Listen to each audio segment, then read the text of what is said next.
काशी तज गुरु मगहर आए दोनों दीन के पीर। कोई गड्ढे कोई अग्न जरावे ढूंढा ना पाया शरीर। जयपुरे मन वो समर्थ नाम कबीर। ऐसे धर्मदास जी कह रहे हैं, इन आज मोहे दर्शन दियो जी कबीर। आज मोहे दर्शन दियो जी कबीर। हिंदू के तुम देव कहाए, हिंदू के तुम देव कहाए। मुसलमान के पीर आज मोहे दर्शन दियो जी कबीर। दोनों दीन का झगड़ा छिड़ गया, दोनों धर्मों का झगड़ा छिड़ गया।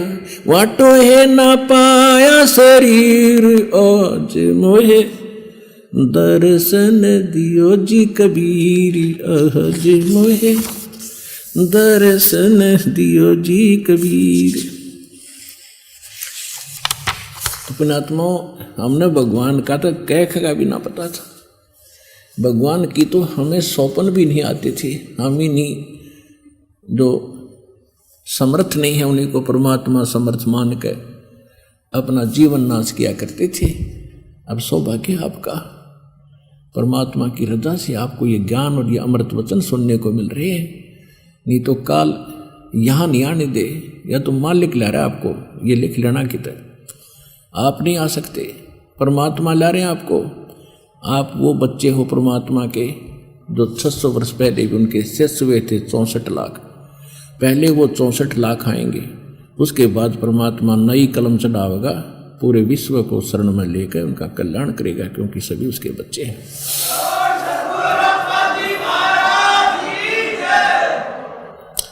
अब जो आज का प्रसंग चला था कि भाई परमात्मा को जानने पहचानने और अपने अंदर दृढ़ता उत्पन्न करने के लिए हमने कोई ना कोई आधार बनाना पड़ेगा।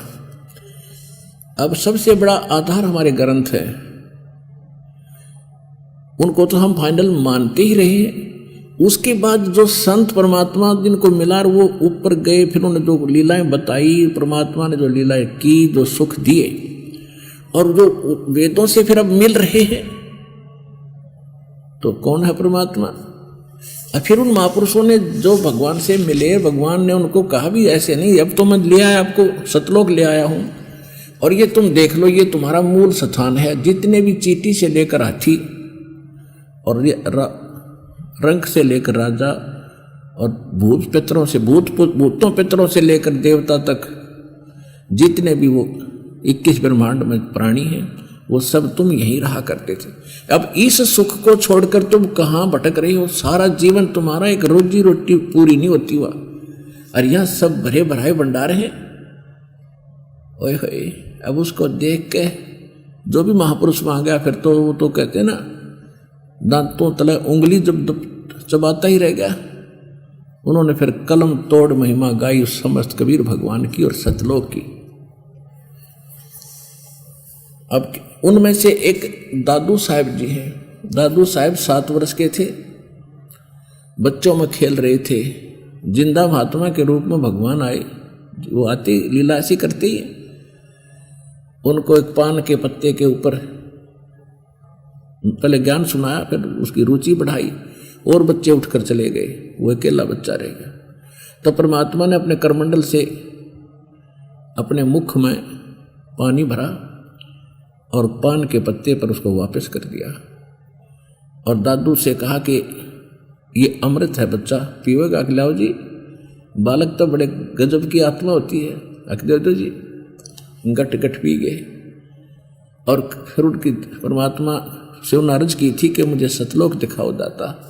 वो गवाह बनाने थे, तो उनको आत्मा को निकाल ले गए। दादू अचेत हो गए, दादू जी के अचेत हो गए, जैसे कोमा में होते हैं, मरता नहीं उसमें प्राणी।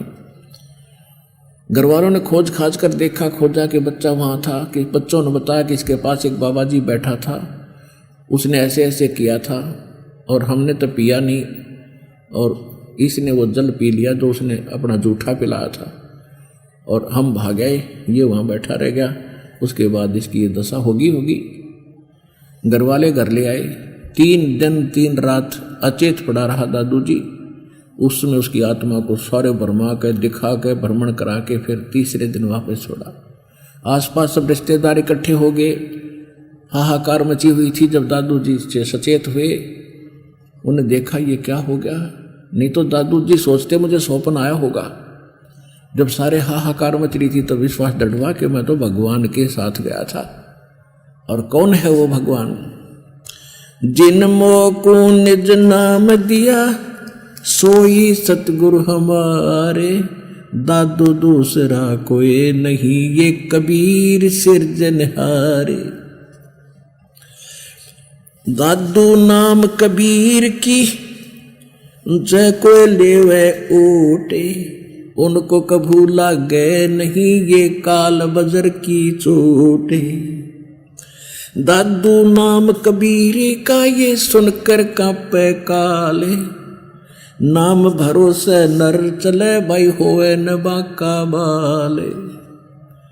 जो शरण कबीर की वो तिरगे अंत अपारे, दादू गुण के ता कहूँ कहत न आवे पारे।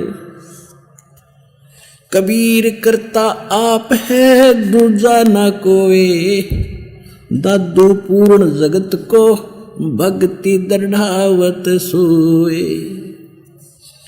ठेका पूरा होवे जब ये ठीक पूरा हो, जब ठीक पूर्ण होवे जब सबको तुझे शरीर। दादू काल चंपे नहीं जब जो नाम कबीर। आदमी की आयु घटे तब यम घेरे आए, काल के दूत आकर पकड़ लेते हैं जब व्यक्ति की आयु समाप्त हो जाती है। आदमी की आयु घटे तब यम घेरे आए, सुमरण किया कबीर का दादू लिया बचाए।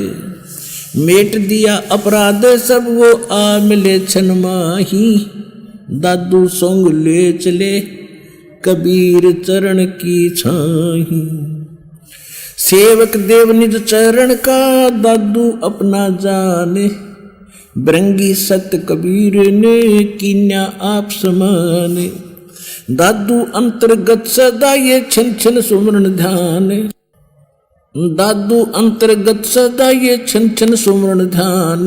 वारो नाम कबीर पर ये पल पल मेरे प्राण। सुन सुन साख कबीर की यो काल नवावे माथ, धन धन तीनों लोक में है दादू जोड़े हाथ। केरी नाम कबीर का ये विखम काल गजराज, दादू भजन प्रताप से ये भाग्य सुनत आवाज। पल एक नाम कबीर का दादू मन चितलाए, अस्थि के असवार को ये स्वान काल ना खाए। सुमरत नाम कबीर का ये कटे काल की पीरे, दादू दिन दिन ऊंचा होए फिर परमानंद सुख सीरे। दादू नाम कबीर की जय को लेवे ओट, तिनको कभू लागे नहीं ये काल बजर की चोट। और संत सब कूप हैं केते झरीता नीर, दादू अगम अपार है ये दरिया सत्य कबीर। अब ही तेरी सब मिटाइए जन्म मरण की पीर, श्वास उश्वास सुमर ले दादू नाम कबीर। कोई सरगुण में रीझ रहा कोई निर्गुण ठहराए, दादू गति कबीर की मोह से कही न जाए। जिन मोह को निज नाम दई सोई सतगुर हमारे, दादू दूसरा कोई नहीं कबीर सिरजनहारे। अपने आत्मा एक किसी को भी सच्चा सिद्ध करने के लिए 2 गवाह पर्याप्त होते हैं। और दास ने परमात्मा को परमात्मा सिद्ध करने के लिए थ्योरेटिकली प्रैक्टिकली और कम से कम 6-7 गवाह आपके सामने रख दिए कि Kabir is God, Kabir is God, Kabir is God. अब दादू साहब क्या बता रहे हैं, परमात्मा की महिमा को कैसे वर्णन कर रहे हैं कि जिसने मुझे निज नाम दिया, सच्चा नाम दिया, वास्तविक सार नाम दिया, वही मेरा भगवान, वही मेरा गुरु है और दादू दूसरा कोई नहीं, कबीर सृजनहार। फिर कहते हैं दादू नाम कबीर की जय कोई लेवे ओट, उनको कबू लाग गए नहीं ये काल वज्र की चोट। पग पग पर ये तक तक मारे, काल अचानक बाना। कहते हैं ये काल तक तक के पग पग पर पता नहीं के अटैक कर दे किस प्राणी के ऊपर, किसी को अधरंग कर दे, किसी के कुछ कर दे, किसी को एक्सीडेंट दुर्घटना मार दे, कि तब फ्लड ला दे। तो परमात्मा नानक दादू साहब कह रहे हैं कि जो कबीर साहब की ओट में सच्चे गुरु के माध्यम से जो आ गया वो ओट होती है और उनको कबू लाग गए नहीं। फिर काल वज्र की चोट, काल के तीर का उस पर असर नहीं होगा जो वो अटैक करता है कर्मों के आधार से। दादू नाम कबीर का सुनकर कांपे काल, और नाम भरोसे नर चले, सच्चे नाम के साथ चलेगा तो हो न बाका बाल।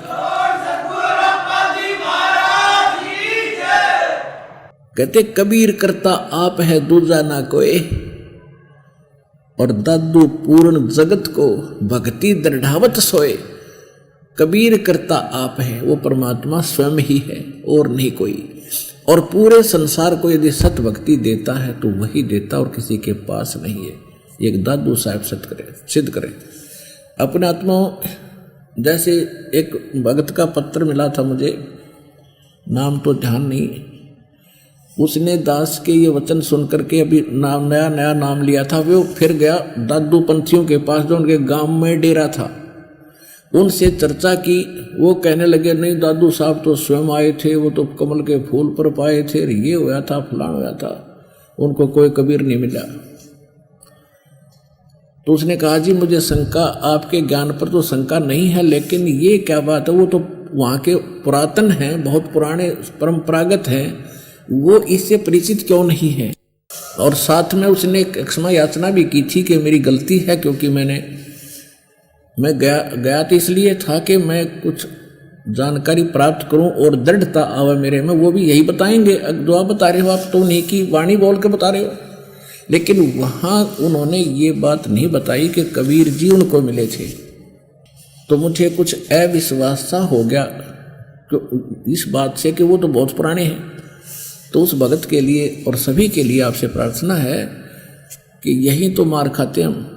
जब आपने गुरु बना लिया दास को, फिर ठीक है किसी से चर्चा तो हो सकती है, फिर अविश्वास हो गया तो फिर अब तो भक्त को नहीं रहे। आप विचार करो, कुरान शरीफ के पढ़ने वालों को कुरान शरीफ का ज्ञान नहीं, वेदों को पढ़ने वालों को वेदों का ज्ञान नहीं था, पुराणों को पढ़ने वालों को पुराणों का ज्ञान नहीं था। ब्रह्मा विष्णु महेश को अजरोवर बताओ, सर्वशक्तिमान बताओ, उनके माता पिता कोई नहीं, और दास दिखावे और पढ़ावे।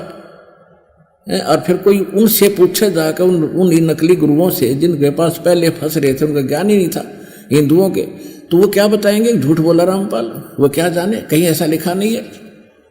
तो यह अकल तुम्हारी अब भी कमजोर रहेगी जब आप दास के इन बातों विश्वास नहीं करे। ऐसे ही कबीर पंथियों को कबीर सागर के बारे में, कबीर साहब के बारे में ज्ञान नहीं। एक भक्त भ्रमित होकर के गया पाखंडियों के पास, ज्ञान हमारा समझ चुका था, उसने सोचा कि रामपाल तो अभी नौकरी छोड़कर लग गया नाम नूम देने, कहीं ऐसा ना हो पुराने आश्रम है, परंपरागत महात्मा बैठे हैं, वो तो पूरा ज्ञान से परिपूर्ण पाएंगे। उन पर कख नहीं पाया उसको, और आखिर में आकर फिर रोया ने बोला जी मेरे अंदर एक दोष आ गया था, जितना नालायक हूँ मैंने सोचा था उन महापुरुषों के पास कुछ पाओगा, उनके पास कख भी नहीं पाया, मूर्खों के पास कति खाली खोखे। रमा भले आदमी अगर उनके पास कुछ होता तो दास ने क्या जरूरत थी ये संघर्ष करने की, मैं भी उनसे नाम लेकर अपने मोक्ष करा लेता। तो ये भ्रम मिटता सा मिटेगा, लेकिन साथ साथ समाधान करना मेरा कर्तव्य बनता है कि जो इस वाणी को पढ़कर वहां धक्के खान गया, पहले तो 1 नंबर का मूर्ख, इतना प्रमाणित कर दिया सब कुछ, एक एक वचन साचा दास का हर चीज से मेल खाता है, और उनको अपने धर्म का आज तक किसी को नहीं पता।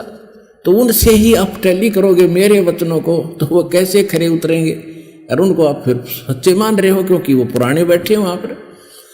आर्याचार्य शंकराचार्य कितने पुराने बैठे हैं, कख भी ना पता भक्ति मार्ग का, रामकृष्ण की भक्ति करावें। और वेद क्या कहते हैं, गीता क्या कहती है, ये रामकृष्ण का कहते हैं नामो निशानी वेद और गीता में भक्ति करने का, तो ये हमारे सदग्रंथ हैं। तो इस प्रकार आपने इसको भी समझना पड़ेगा। तो क्या बताते हैं कि कबीर करता आप है दूजा ना कोई, दादू पूर्ण जगत को भक्ति दर्शावत सोए। ठीक पूर्ण हुआ जब, ठीक माने समय, निर्धारित समय, पूर्ण हुआ जब सब कोई तज शरीर, और दादू काल गंजय नहीं, उसको पकड़ नहीं सकता। जपे जो नाम कबीर, यानी कबीर कबीर नहीं, जो संत उसका होगा और जो मंत्र देगा वो नाम भगवान को पाने का होगा, उसके जपने से। अब क्या बताते हैं कि सुन सुन सुन सुन साख कबीर की, ओए होए, सुन सुन साखी कबीर की, ये काल नवावे माथ, और दादू बज धन धन तीनों लोक में दादू जोड़ा हाथ। अब क्या कह रहे दादू साहब जी कि भगवान कबीर साहब की ये साखी वचन सुनकर काल का भी मस्तक अपने आप झुक जाता है। परमात्मा की महिमा, इस इतना बल है इस वाणी में कि वो काल भी मत्था नीचा कर लेता है, जो मालिक की चर्चा हो रही होती है।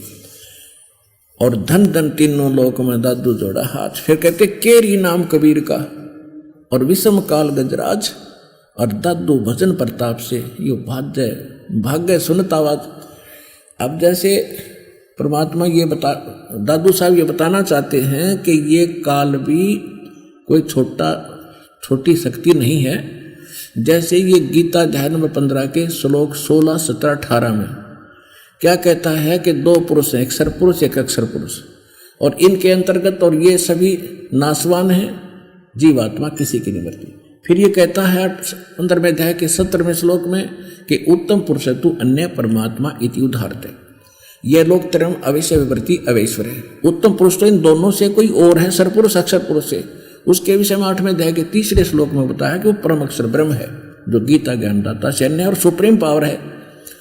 तो यहाँ 15वें अध्याय के 18वें श्लोक में गीता ज्ञानदाता कहता है कि मैं जितने मेरे अंतर्गत प्राणी हैं 21 ब्रह्मांड के, इनसे मैं उत्तम हूँ, इनसे शक्तिशाली हूँ, इसलिए मैं वेद और लोक में, इस मेरे अंतर्गत जितना लोक आते हैं 21 ब्रह्मांड में, और वेदों में लोक वेद माने सुने सुनाए ज्ञान के आधार से, दंत कथा के आधार से मैं परसोत्तम प्रसिद्ध हूँ, क्योंकि जो मेरे अंतर्गत हैं इनसे मैं उत्तम हूँ। इसलिए मैं लोक वेद के आधार से, यानी इस क्षेत्र में मेरे लोक में चल रही दंत कथा के आधार से मैं पुरुषोत्तम प्रसिद्ध हूँ, लेकिन मैं पुरुषोत्तम नहीं हूँ, क्योंकि पुरुषोत्तम तो 15वें अध्याय के 17वें श्लोक में बताया जाए कोई और है।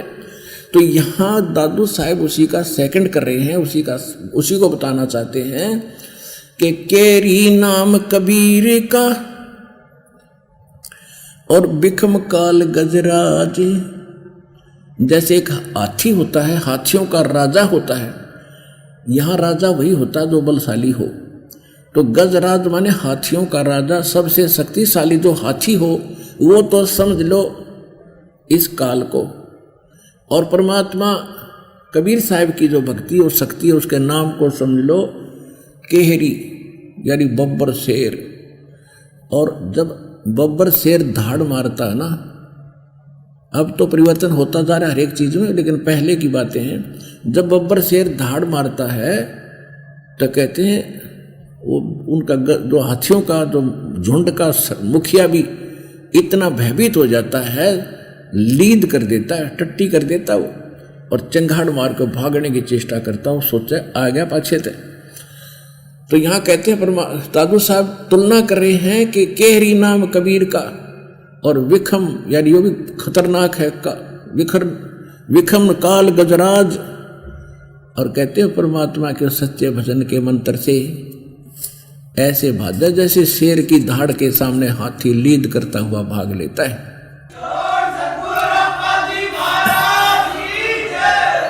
पल एक नाम कबीरे का दादू मन चितलाए, अस्थि के असवार को स्वान काल ना खाए।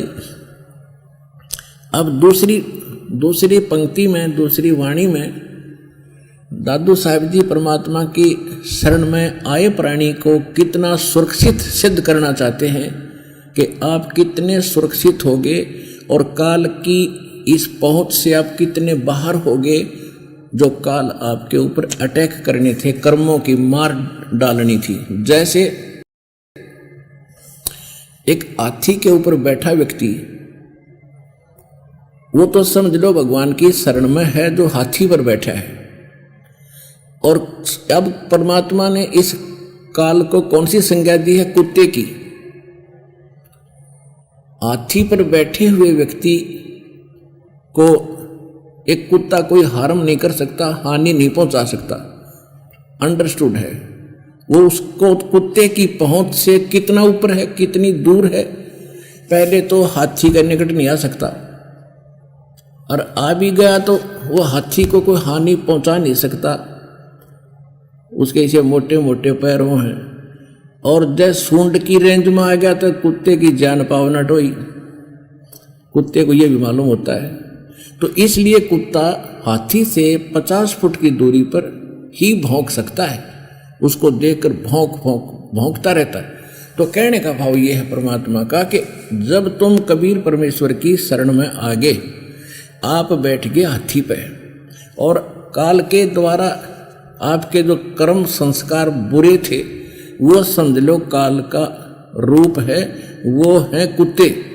अब उन पाप कर्मों से, संकटों से आप इतनी दूर होगे जैसे हाथी पर बैठे व्यक्ति को कुत्ता कोई हानि नहीं कर सकता, ये समझ लेना।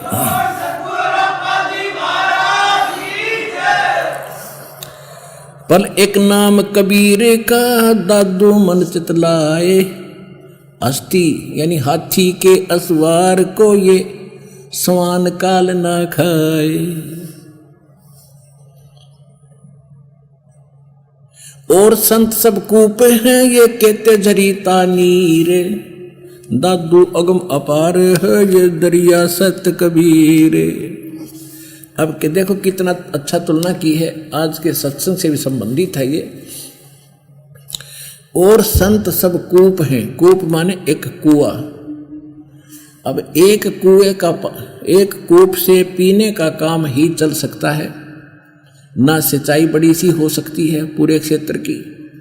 और कहते झरीता नीर, झरीता माने झरना बह रहा हो पानी, वो थोड़ा सा सीमित सा ही होता, ज्यादा नहीं होता, पर्याप्त नहीं होता। कहते हैं और संत सब कूप हैं, यानी काम चलाओ सी शक्ति उनके पास है, सिद्धि सैद्धि छोटी बहुत राहत आपको दे सकते हैं। और कहते झरीता नीर यानी कुछ झरने समझ लो, बस इतने ब्योत से देवी देवताओं का। और दादू अगम अपार है वो दरिया सत कबीर, होय होय। अब जैसे गोरखनाथ जी ने एक तलैया को अपनी सिद्धि शक्ति से, अपने संस्कार से भर दिया, अब उससे तो गांव वाले भी संतुष्ट नहीं हुए, इससे के काम चले। ये तो कहते हैं ये तो इतनी शक्ति रखते हैं जैसे कुएं का जल हो, उसमें थोड़ा ही काम चले। और दादू अगम अपार है, परमात्मा कबीर जी कहते हैं दादू अगम अपार है दरिया सत कबीर। तो उस दरिया सत कबीर यानी जिसके पास शक्ति का वार पार ना हो, जैसे दरिया के जल का कोई वार पार नहीं होता, ऐसे है वो कबीर भगवान। उन्होंने वहां मगर के अंदर वर्षा का बौछार लगा दी और सबके में बरक दिया और सब ठाठम ठाठ कर दिए। तो ये है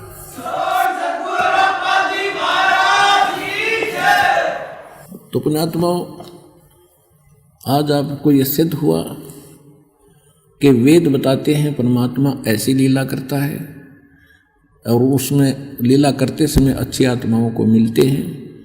जिन अच्छी आत्माओं को परमात्मा मिले उनमें से कुछ एक का भी वर्णन दास दे पाया है, समय हो गया है, और फिर बताएंगे आने वाले सत्संग में। तो उन्होंने भी क्या बताया है, who is God, Kabir is God, Kabir is God. तो पुण्यात्मा सौभाग्य आपका, आपको इतना प्रमाणित और दृढ़ ज्ञान मिला है।